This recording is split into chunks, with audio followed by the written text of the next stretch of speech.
Assalamualaikum warahmatullahi wabarakatuh. Om Swastiastu, Namo Buddhaya, salam kebajikan dan salam sejahtera bagi kita semua.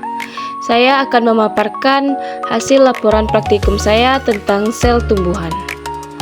Sebelumnya saya akan memperkenalkan diri. Perkenalkan, nama saya Najwa Telatov Ardi dengan NIM 2502040 dengan dosen pengampu Salmiati MPD PhD.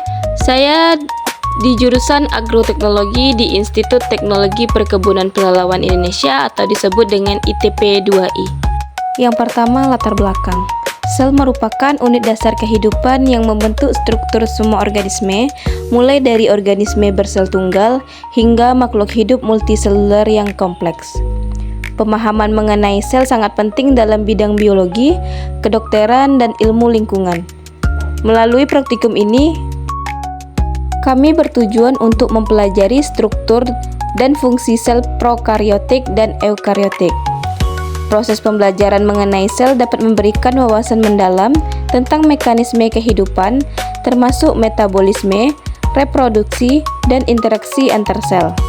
Selain itu, sel juga menjadi fokus utama dalam penelitian biomedis, terutama dalam pengembangan terapi dan pengobatan penyakit.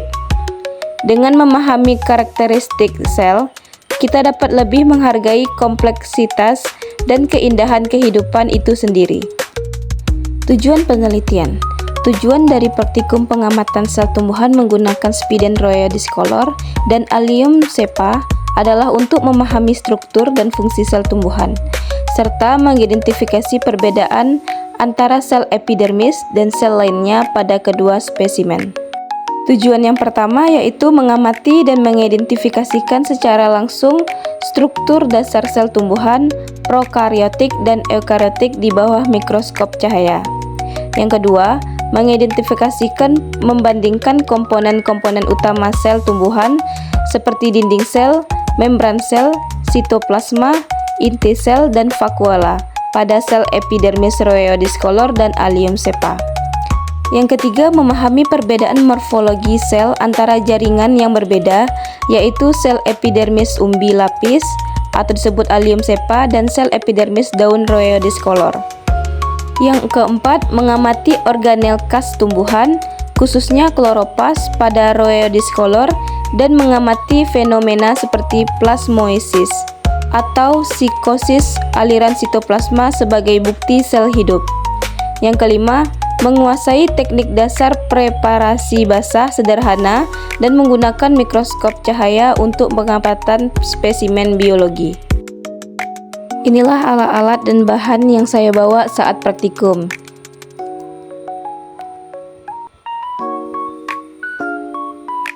Dan ini cara kerja pengamatan sel tumbuhan. Kupas dan iris tipis Allium cepa dengan cutter atau silet.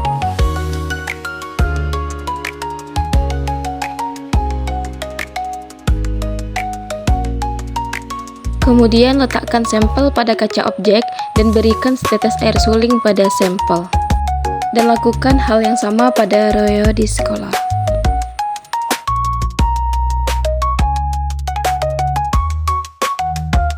Dan berikan pewarna inti sel atau lugos iodin pada sampel rhoeodiscolor. Kemudian letakkan sampel pada mikroskop cahaya.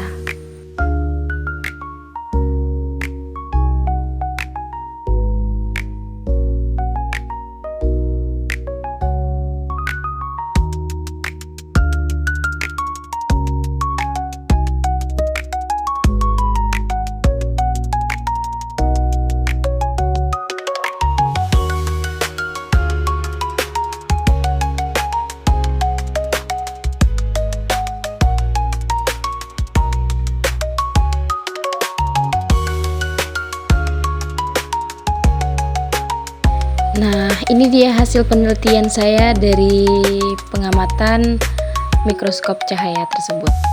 Setelah diamati dan teliti, barulah saya menggambar bentuk sel tumbuhan tersebut di buku gambar.